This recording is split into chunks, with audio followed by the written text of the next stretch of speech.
But let's kick off with old Logan Sargeant, because there was just one remaining question mark on the 2024 grid, and that was who was going to partner Alex Albon at Williams. Now, there was a fair bit of speculation that Logan Sargeant would hold on to his seat, and indeed he has. Just days after the Abu Dhabi Grand Prix, the team confirming that he will still be there in 2024, which means the grid, at least compared to the end of the 23 season, is completely unchanged as we head into next year. So, Sam, firstly, your reaction to the news.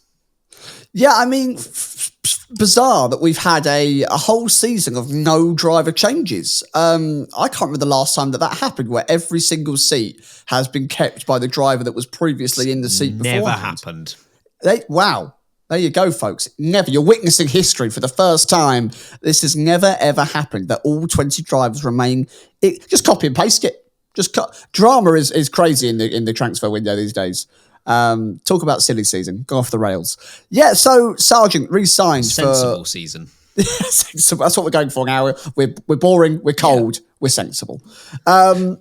In winter now, where we look for topics to talk about, Williams have blessed us with the re-signing of their driver, and it's an interesting one because I think it's fair to say that across all of the season, as a podcast, we've had very differing up and down opinions of Logan Sargeant, what he's achieving, and whether he should be worthy of a second season in Formula One. So I was not surprised by the news, and I wasn't surprised by the news for the one reason that I just think there's a lack of options that Williams don't want to put their neck on the line for.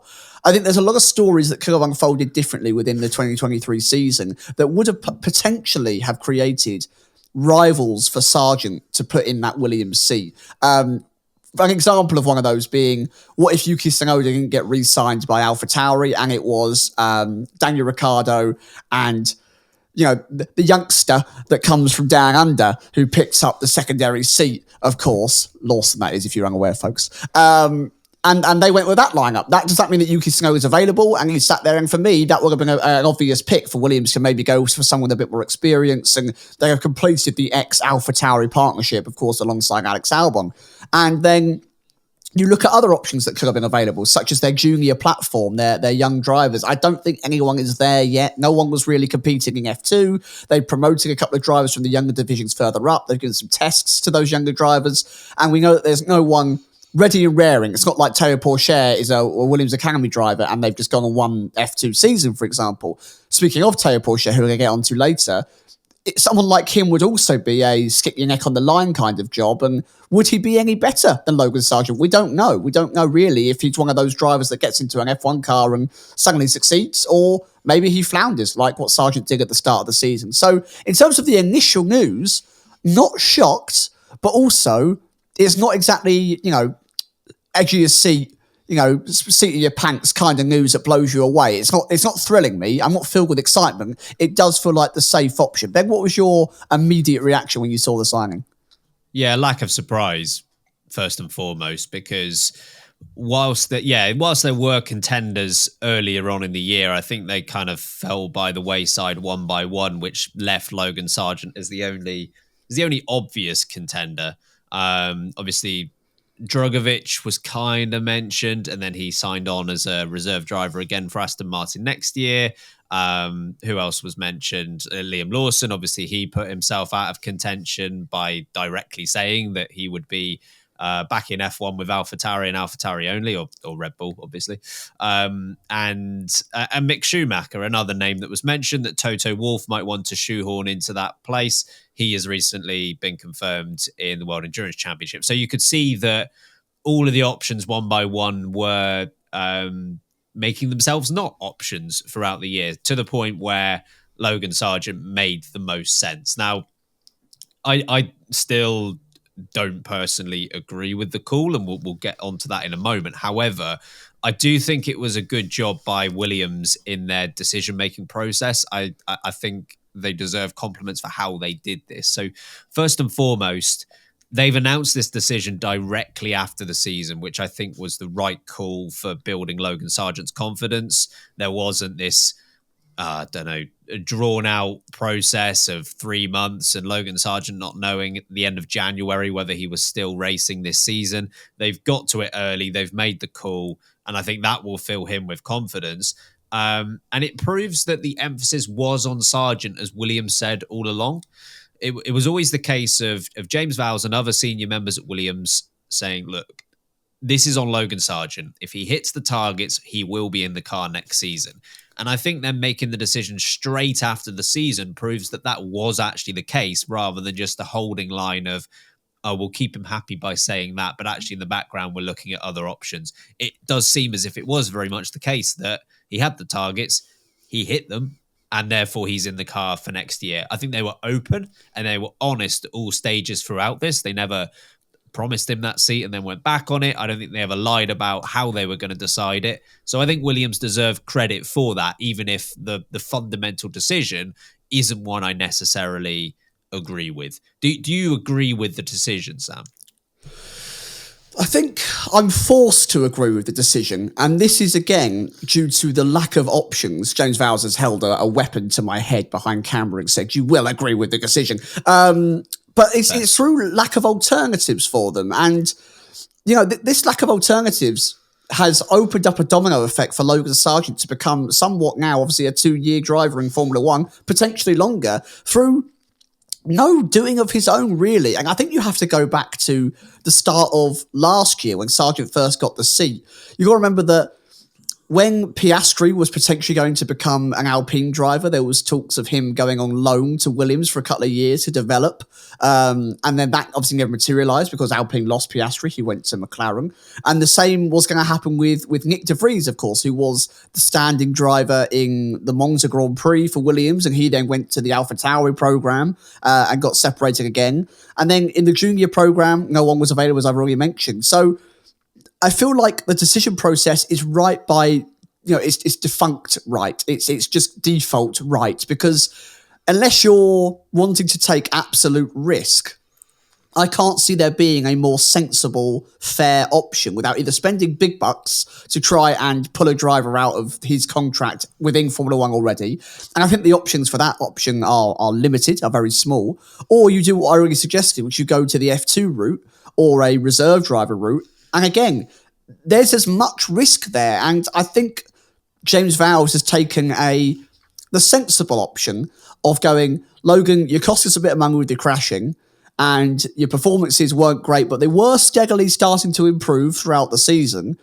Now we're going to give you the year to capitalise on that. And I guess when you're pairing them with someone like Alex Albon, who brought in a lot of money through the points that he scored, he's a safe pair of hands, he regularly delivers, it's okay to have one side of the garage be a little bit temperamental and need to develop them, because this could be an investment that pays off for them for 5-6 years to come. If Logan Sargeant is forever 1/10 off Alex Albon in absolutely everything he ever does, to me, that's a great driver pairing. I'm sure every team would love one driver that leads and one driver that's a 10th off and they know their place and they're happy with that position and it gets the job done for them. And if the car keeps improving, and let's say, I don't know, in 2 years' time, the Williams is now finishing 5th and 6th, 5th and 7th every race, that's great. They can't complain at that. So whilst I don't think in a dream world this would have been what I would have gone for, we don't live in a dream world as much as I like to think so. This is a very sensible world, and it does make sense, as much as it kind of pains me to do so, because he has been on the cusp of not really deserving a second year.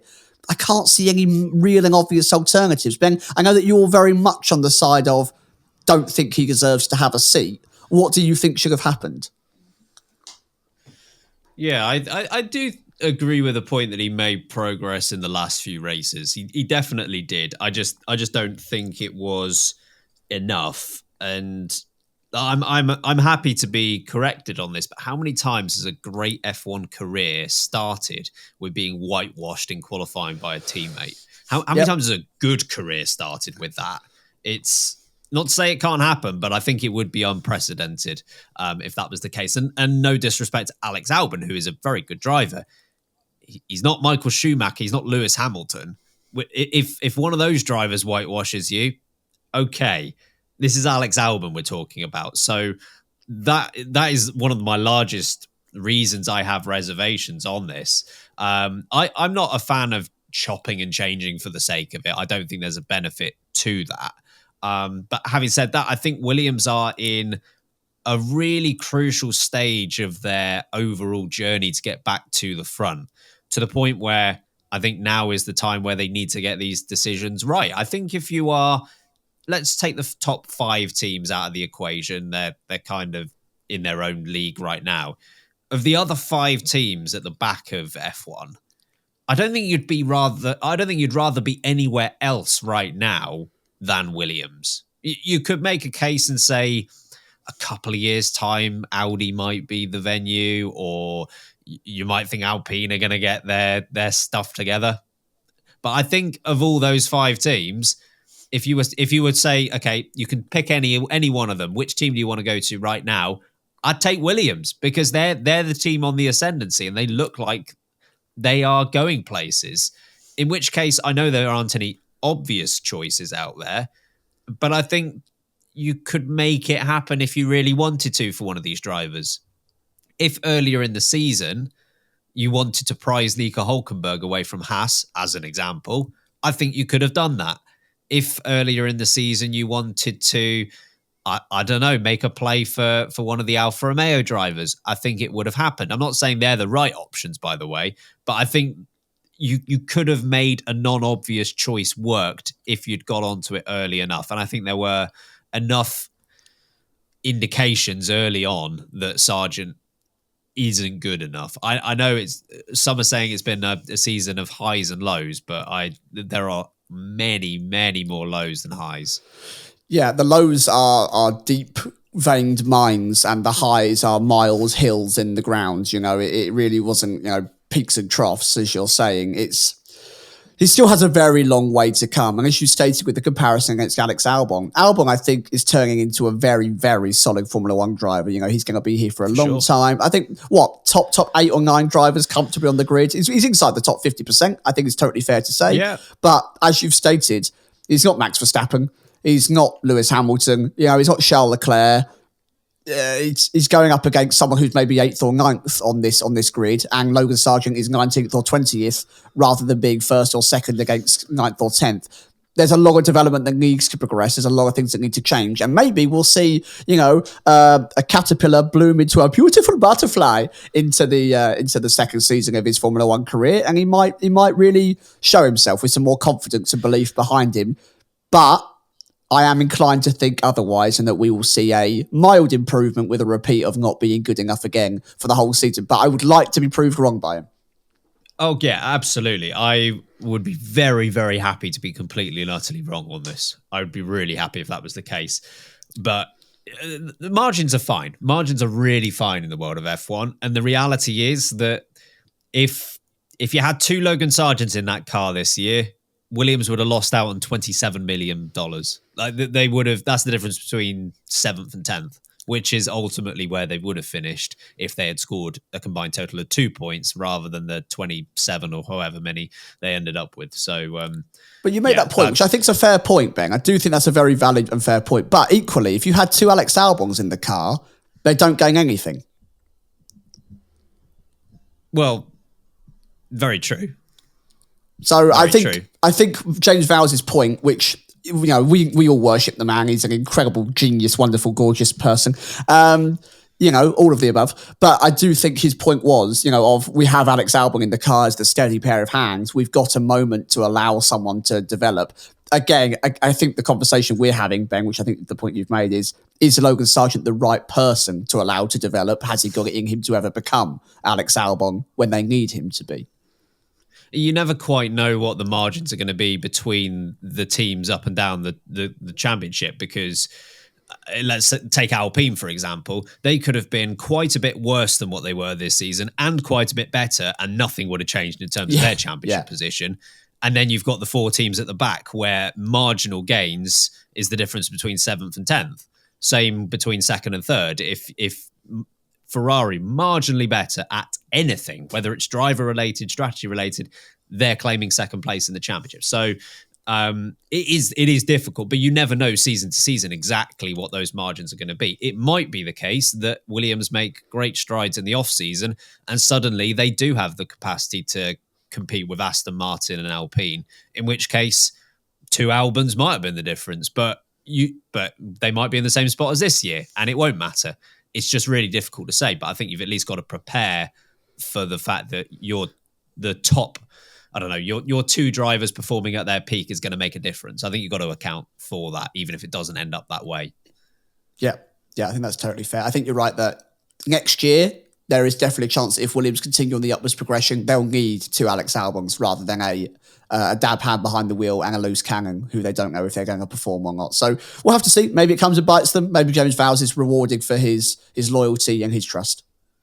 What do you think Williams should do in the meantime with sort of 2025 in the future? Do you think that, okay, Logan Sargeant's going to do his thing and they're going to make a call one way or the other whether he's good enough to continue beyond next season? But what do you think they should do as their insurance sort of backup if he's not? Well, I guess they've also got I think it's two drivers moving into Formula 2 for this coming season, which is good. Yeah. It's nice to see, but they're both in their rookie Formula 2 year. So rarely do we see drivers perform brilliantly. I mean, it has happened, of course. You only need to look at Russell, Leclerc, Norris, Piastri. But these are the drivers that, again, are separated from being good midfield Formula 1 drivers to I'm going to be a world champion at some point. And we don't know if those Williams drivers have that ability. We don't know if they have that capability to step up. So whilst they are possible options, and we saw them being given young driver tests across the season, it doesn't mean that they're sure things. But what worries me for Williams is they don't want to spend cash, right? Williams have come out many times and said, money for us is tight. We don't actually hit the cost cap. We're already struggling with facilities that other teams don't have or do have and we don't have, rather. So to go out and buy someone out of a contract would probably, in a perfect world, be the ideal solution. They buy talent that is known, talent that can deliver, and they know that they've got a working relationship with a Formula 1 driver at that point who understands everything to do with the car. What is beneficial for them is that I think out of the 20 contracts that we've got on the grid, something like 17 or 16 are ending at the end of 2024, which means that Williams need to be savvy. They need to not be too loyal to Logan Sargeant. And if a deal that's too good to be true comes available for them to snap up a driver that's gone, I'm not really sure what I'm going to do with myself at the moment, and you go, we could promise you a project for 3 or 4 seasons, you jump in and you snap them up. I'm not sure who that driver might be right now.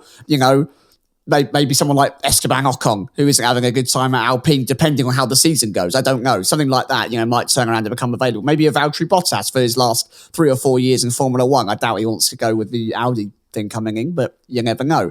But there are options available to them, but none of them are sure things. And I really do think that's where Williams' predicament lies. And I don't think they've got something where they can go, that will bring us results and it doesn't cost us an absolute fortune throughout the whole season. Ben, I don't know if you've got any further thoughts on what Williams should be doing with their driver market, really, over the next year or so before we enter this new era of Formula 1 in 2026.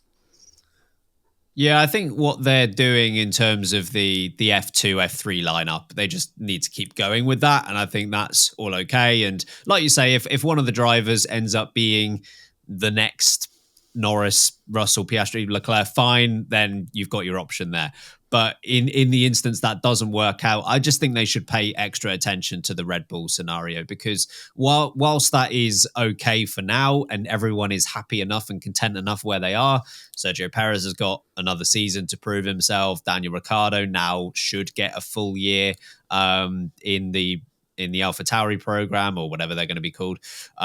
Yuki Tsunoda's still there. Liam Lawson is okay for now as a backup, but that's not going to be the case at the end of next year. Something's got to give with the program, in that either someone moves up to Red Bull to replace Perez or someone doesn't, in which case you've got 3 drivers into 2 at AlphaTauri. Someone is going to be left unhappy in that program at the end of 2024. And I think it would be prudent of Williams to pick up the one that isn't happy, because or at least consider the option of picking up one of the 3 that isn't happy, because it could be Liam Lawson, in which case he's somewhat proven himself this year. It could be Daniel Ricciardo. He's an established name and has proven himself across many years of F1.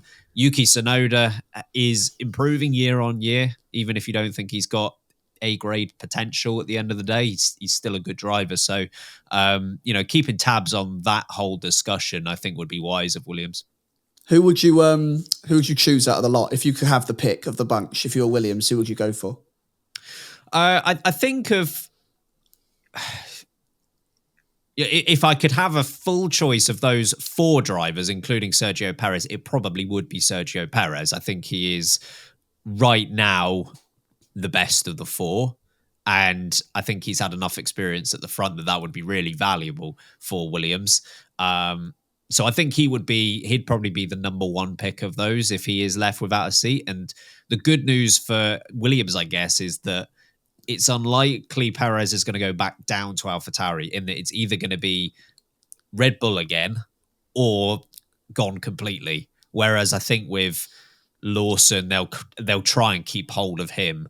And Daniel Ricciardo as a marketing opportunity, they'll try and keep hold of him in every way they can.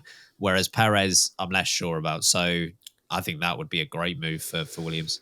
Yeah, funny enough, I thought the complete opposite. I thought if Perez gets booted from Red Bull, I feel like the mindset of Perez will be so defeatist of, I'm at the end of my career, I've been at the top at this point, unless I just want to pick up a paycheck, what's really the need? Whereas someone like Lawson, I feel like he'd be angry if he wasn't put in any of those seats again. I mean, I think you're right. I think realistically, Lawson either gets into an AlphaTauri seat or they weirdly promote him both up to Red Bull, which wouldn't make any sense. But Perez isn't going to come back down. So realistically, one of the 2 current AlphaTauri drivers in Tsunoda or Ricciardo will go up, and then Lawson, in theory, will fill one of the spaces that gets made available should Perez go somewhere. But I would prefer Lawson personally, just because you've got the development time. He would have a point to prove, and he's got years to do so. You can mold him and nurture him. And I think for the next 10 years, Albon and Lawson in a car together, if you kept that pairing together, has great potential. You could easily have a race-winning team there. But the only thing that will change for me against Ricciardo or Perez would just be the mindset of, I think,